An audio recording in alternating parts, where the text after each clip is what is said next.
está pasando con las vías. ¿Puede hacernos una radiografía a hoy de cómo se encuentran los principales troncales viales del país? Gracias, buenos días. El Ecuador tiene más o menos alrededor de 10.500 kilómetros de carreteras.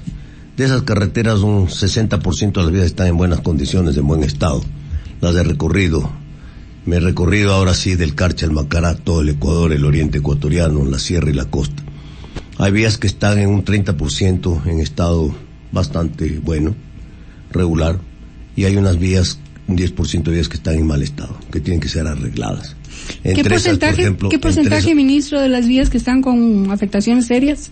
Un 15%. 15%. Eso, si me permite, eso querría decir que hemos mejorado de la situación en que el ministerio, al menos así se dijo en su momento, en este año empezó 2023 con un 45% de vías en mal estado.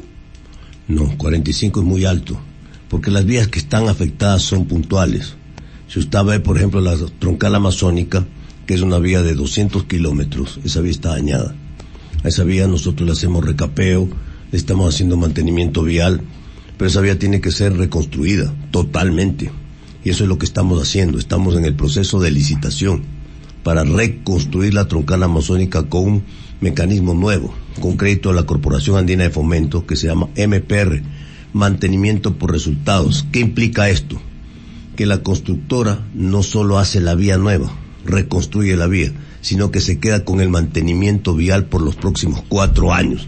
El problema de las vías del Ecuador, como esta que menciono, es la falta de mantenimiento. A la troncal amazónica no se le ha hecho mantenimiento desde que la construyeron.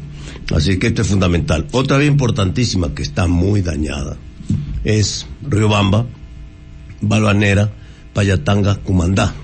Esto une el centro del país con la costa ecuatoriana, Riobamba con Guayaquil. Esta vía también entra en este proceso de licitación de reconstrucción vial, donde se incluye la construcción del puente nuevo, del famoso puente Salsipuedes, Remigio Dávalos, que es un puente muy grande que está ahí. Así que estos son procesos de construcción vial que van a tomar varios años. Estas vías son muy grandes, son muy importantes. Creo que estas vías van a darle una conectividad importantísima al país. Están en el corazón del Ecuador. ¿Y podríamos terminar el análisis que había iniciado usted sobre las principales troncales del país, el estado actual, para pasar luego al tema del Niño? Sí, la otra vía que necesita ser intervenida y que está en un proceso de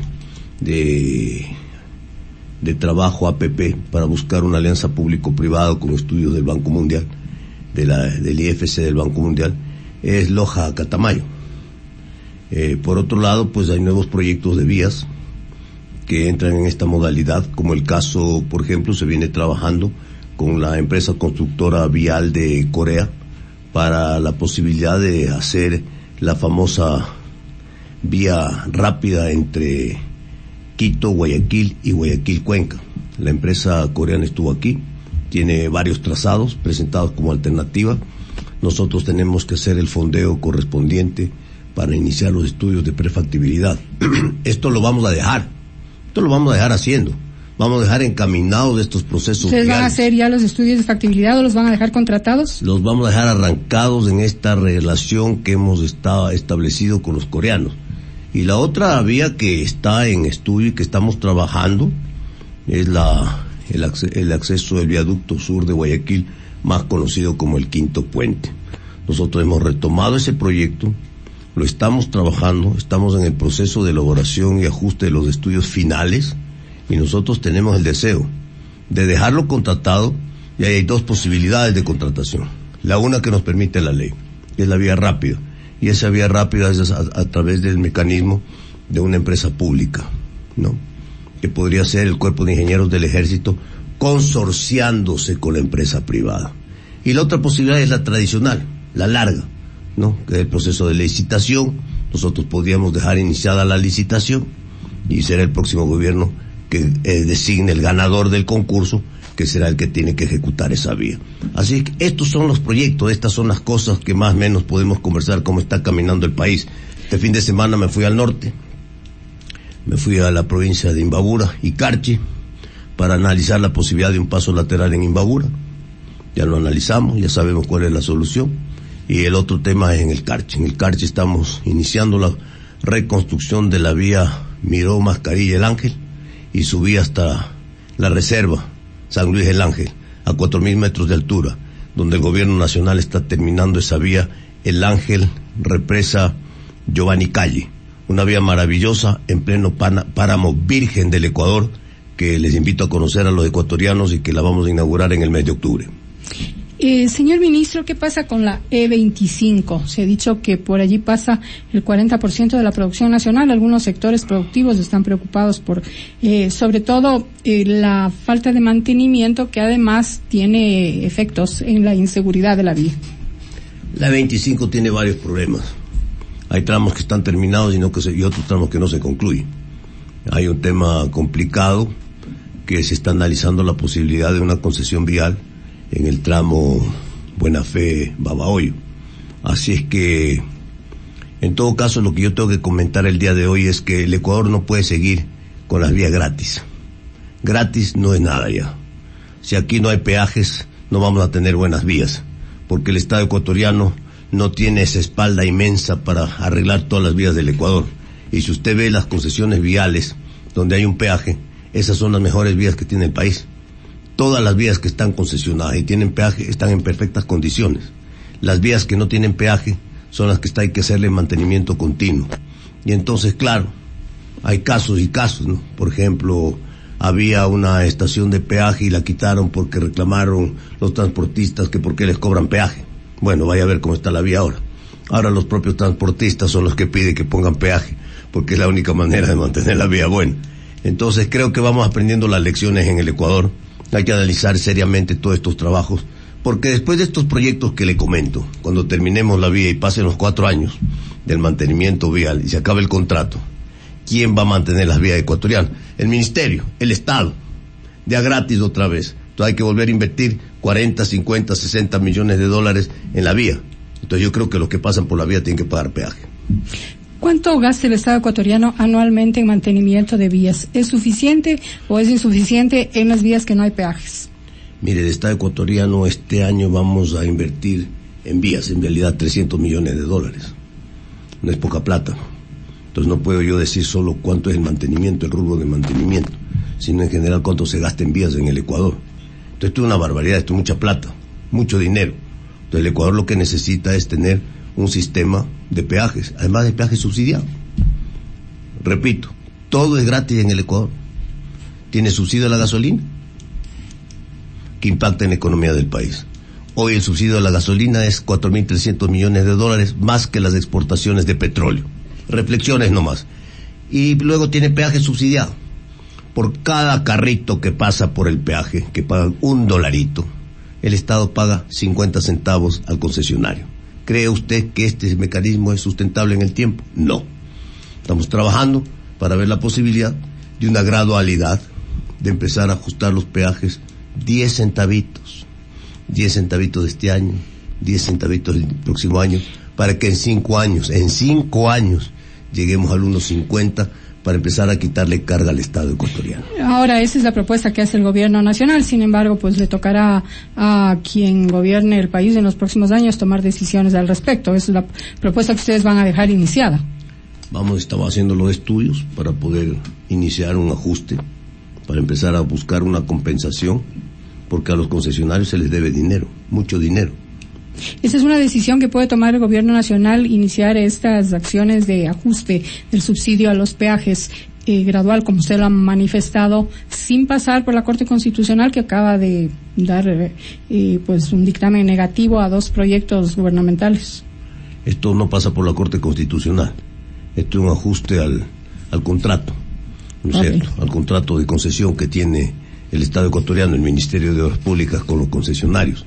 Entonces creo yo que nosotros podemos hacerle un gran favor al Ecuador y al Estado ecuatoriano, de empezar gradualmente a ajustar esos peajes.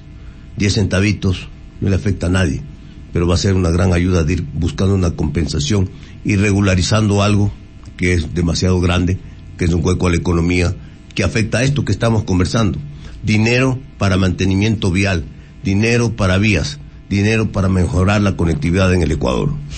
Son las 7:49, esto es Noti Hoy y nosotros conversamos con el ministro de Transporte y Obras Públicas, César Ron. Señor ministro, hablemos de las preocupaciones del sector productivo y del ciudadano común también por el impacto que habíamos hablado al inicio del fenómeno del Niño, que pues se esperaría que los meses últimos del año tenga un efecto mayor, más grave sobre el país. En materia de vialidad, sectores productivos pues se han mostrado preocupados por la posibilidad de que las afectaciones del Niño impidan sacar producción a centros de comercialización. Algunos de los dirigentes con quienes hemos conversado nos han dicho que ellos no han visto obra de prevención frente al fenómeno del Niño suficiente como para evitar que haya pues efectos más graves. Aquí hay dos reflexiones importantes. Las vías tienen 3 dueños en el Ecuador. Un dueño responsable son los municipios, las vías de las ciudades. El otro dueño de las vías responsables son las prefecturas, las vías de las provincias. Y el otro dueño responsable es el Estado, el EMETOP, el gobierno nacional, las vías nacionales. Así es que aquí hay que establecer primero las responsabilidades. Entonces, claro, es fácil decir, el EMETOP no limpia. Vaya a ver si la vía es del EMETOP o no es del EMETOP. Tal vez ahí el problema es que los gobiernos seccionales tienen la competencia, pero no tienen las facilidades, el financiamiento, las capacidades técnicas para hacerlo. Sí lo tienen. Tienen maquinaria, tienen equipos, tienen dinero, tienen peajes. Yo le voy a poner el ejemplo, por ejemplo, aquí cerquita en Pichincha, la LOAC Santo Domingo. ¿De quién es competencia? De la prefectura de Pichincha. Ahí no puede intervenir el gobierno. Y eso paga peaje, ahí hay recursos para hacer mantenimiento vial. ¿Qué se tiene que hacer ahora en general? Porque aquí no se trata de señalar a nadie, de ninguna manera. Aquí tenemos que trabajar juntos todos en un proceso de atención a un problema gravísimo que se le viene al país. ¿Qué es lo primero que hay que hacer? Hay que limpiar los canales, hay que limpiar las cunetas y hay que limpiar los ríos. Hay que limpiar todas las aproximaciones a los puentes. Quebradas también, ministro, en las ciudades. En el caso de algunas quebradas hay que limpiarlas también. Entonces, ese proceso nosotros lo hemos iniciado. Yo le puedo decir categóricamente que toda la vía entre Guayaquil y Santa Elena, todos los puentes han sido desasolvados. Se ha limpiado, se ha sacado tierra, se ha reforzado con piedra de escollera algunos puentes, como en la Camarona, los muros, para evitar una posible correntada y un impacto para que no se vaya el puente. Esto hay que hacerlo en el país entero. Estamos metidos con nuestra maquinaria en la provincia del Oro, en el río Jubones, limpiando el río Jubones, ahora que ha dejado de llover, que las aguas están bajas, que se puede hacer esta limpieza, este desasolve. Y esto les invito a todas las autoridades, empiecen a limpiar, saquen la tierra, saquen los palos, saquen el plástico, saquen la basura. Y este es un concepto que lo tenemos que usar en las ciudades también.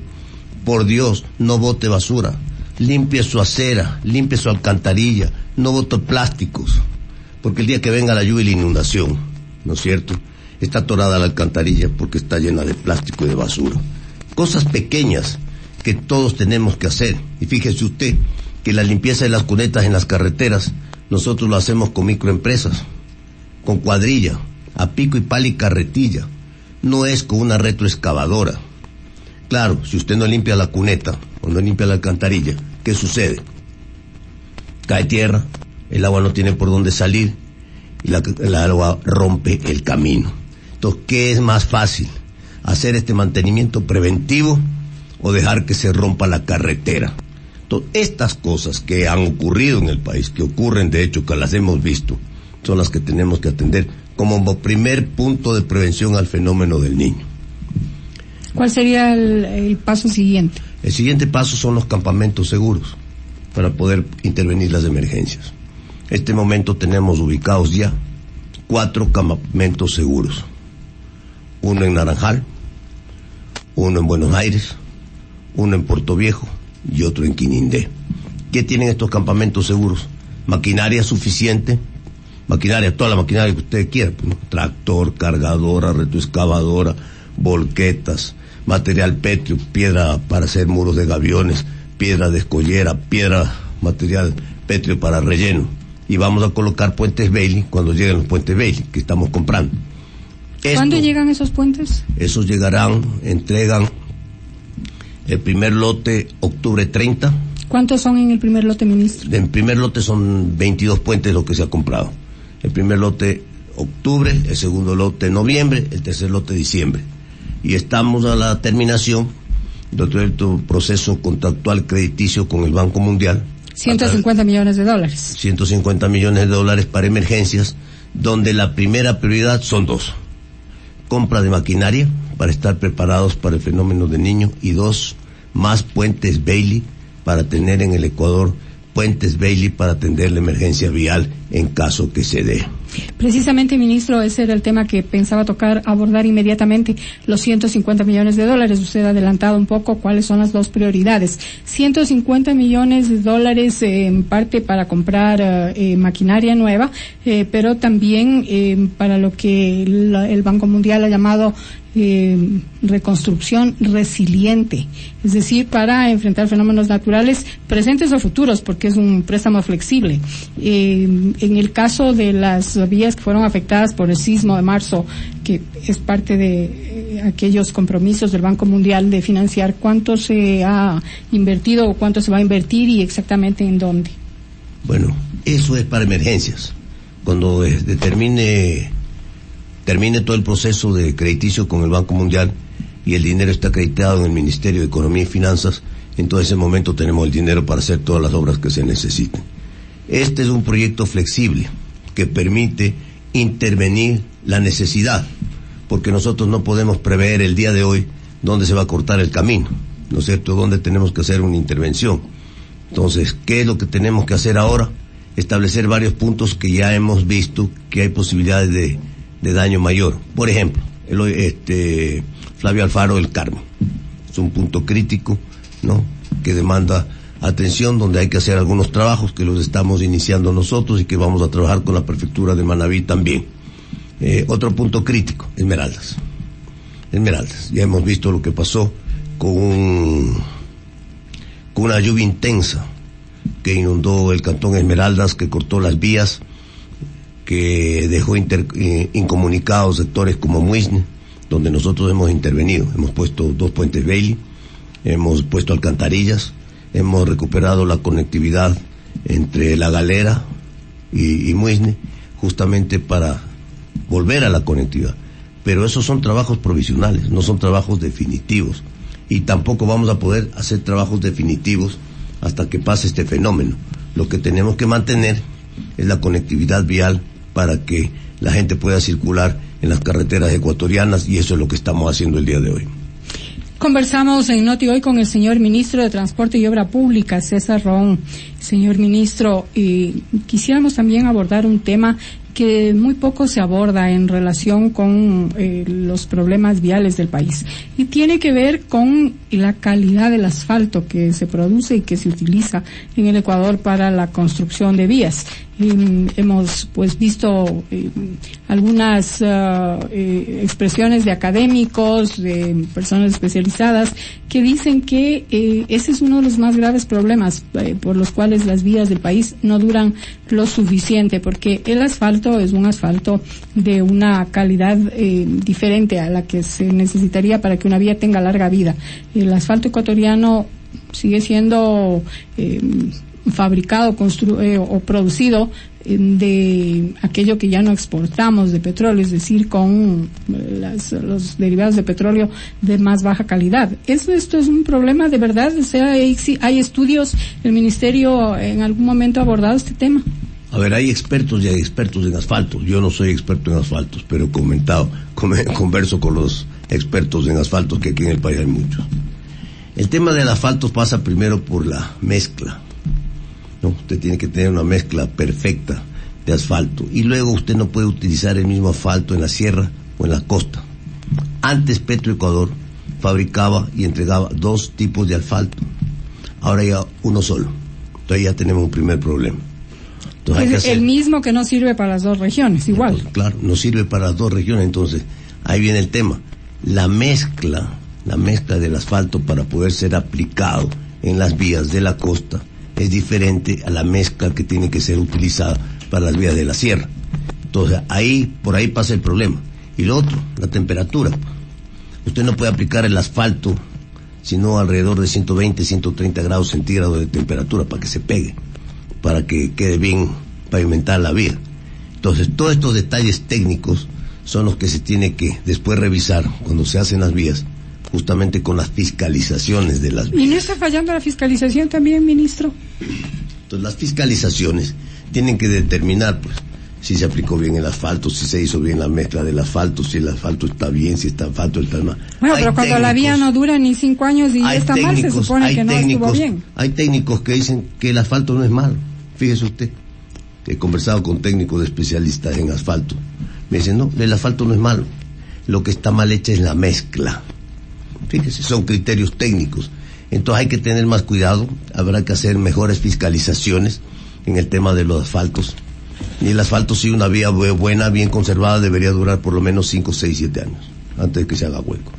¿Por qué se hace hueco rápido? Porque no fue aún bien aplicado, porque quedaron porosidades, porque penetró el agua y se hizo hueco. Esa es la razón. Sí, pero que sepamos, nadie o muy poca gente habrá sido sancionada, muy pocos constructores habrán sido sancionados por y no construir con las especificaciones técnicas que se requieren para que haya una vía que realmente justifique las inversiones que se hacen. Las especificaciones técnicas se cumplen. Lo que hay que revisar es qué mezcla de asfalto están haciendo. Eso es lo que hay que revisar. Y ojalá Petroecuador mejore el asfalto, porque el asfalto que mejore Petroecuador va a redundar en beneficio del pueblo ecuatoriano y de las mejores vías del país. Y ese es parte del problema que tenemos el día de hoy, que hay un solo tipo de asfalto y no dos como había antes. Importantes estas observaciones que hace el señor ministro de Transporte y Obra Pública. Son las 8:01, estamos en Noti Hoy conversando sobre los temas de la vialidad, la previsión para el fenómeno del Niño, que se esperaría que en los últimos meses del año tenga sus efectos más graves sobre el Ecuador. Pero también yo quisiera, si me permite, señor ministro, abordar un tema que no tiene que ver directamente con vialidad. Pero entiendo que usted es parte o preside una de las mesas de diálogo con sectores sociales que derivaron de los paros del año anterior y que tiene que ver con los subsidios a los combustibles específicamente. Quisiera que nos comente qué avances ha habido en esta materia. Bueno, los subsidios a los combustibles están dados en el país. No se ha tocado los subsidios ni se ha tocado el precio de los combustibles. El combustible en el Ecuador sigue subsidiado. Todos sabemos cuál es el precio del combustible. Así es, pero ha habido avances en torno a las propuestas de ir eliminar eso, volver al mecanismo que existía antes de eliminación gradual de los subsidios. No, eso no está en la mesa, eso no está en discusión del gobierno nacional por el momento. Sí le hice la reflexión al inicio de esta entrevista que el Ecuador en subsidios a los combustibles, gasolinas y diésel gasta anualmente 4.300 millones de dólares, que implica más que lo que recibe por la exportación de petróleo. Así es que el Ecuador tiene que pensar seriamente como país, como sociedad civil, el Ecuador, no el Estado, no el gobierno, los ciudadanos, que si no tendríamos subsidio en los combustibles, podríamos destinar, o si tendríamos un subsidio focalizado menor, podríamos tener 2.000 millones de dólares, más o menos, para obras, para atender necesidades, para educación, para hospitales, para medicina, para seguridad, que es lo que no tenemos el día de hoy. El Ecuador tiene que pensar seriamente como país, como sociedad civil, si es que les conviene al Ecuador seguir manteniendo este mecanismo de gratuidad que está colapsado. El modelo económico de gestión del Estado ecuatoriano está colapsado. Yo estoy conversando con usted el día de hoy, estoy dando sobre el dato de los combustibles. Pero hace un momento también conversamos del subsidio al peaje. ¿Quiénes tienen vehículo? La gente que tiene una mejor condición económica y social. El vehículo también es un mecanismo de actividad económica. Yo estoy feliz que todo el mundo tenga carro. Lo que le quiero decir es que si usted tiene una mejor condición económica y social que le permite tener un vehículo y utiliza las vías ecuatorianas, no es correcto que el Estado también subsidie el peaje de las vías ecuatorianas. Es decir, aquí el modelo de gratuidad le está llevando al Ecuador a una situación muy compleja en el manejo político, económico y social, que tiene que cambiar, que tiene que ajustarse, porque si no, las demandas de la sociedad siempre van a decir: arréglame la vía, no hay plata para la vía; hágame la escuela, no hay plata para la escuela; hágame el hospital, no hay plata para el hospital; mejore el sistema de seguridad social, no hay plata para mejorar el sistema de seguridad social. ¿Por qué? Porque claro, estamos gastando 4.300 millones de dólares en subsidio a los combustibles. Conversábamos en días anteriores con el señor ministro de Energía, Fernando Santos Alvite, y precisamente se hacía referencia a que esos 4.000 millones de dólares han sido el doble de lo que se gastó el año previo, y eso se debe a que Ecuador importa combustibles y el precio de los combustibles importados ha subido sustancialmente por razones de la política internacional, de eventos como la guerra, etcétera. De manera que la disyuntiva es compleja, pero al mismo tiempo, una vez que se ha hecho mención de que el gobierno prepararía la presentación de un decreto de eliminación de los subsidios, o de focalización, perdón, de los subsidios, pues hay voces ya que hablan de paralizaciones si es que el gobierno nacional presenta este decreto. El gobierno nacional tiene establecido el subsidio que está vigente, no lo va a cambiar. Así que este es el país de las amenazas. Entonces, a todos los que amenazan siempre parar el país, hay que preguntarles cuál es la solución para sacar al país adelante. Porque el país de a gratis no puede continuar. 8 de la mañana, 6 minutos, y yo le agradezco muy cordialmente al señor ministro de Transporte y Obra Pública, César Roón, por habernos acompañado en esta entrevista en la que hemos abordado temas de gran interés para la ciudadanía. Muchas gracias, señor ministro. Gracias, buenos días, un gusto enorme estar aquí esta mañana.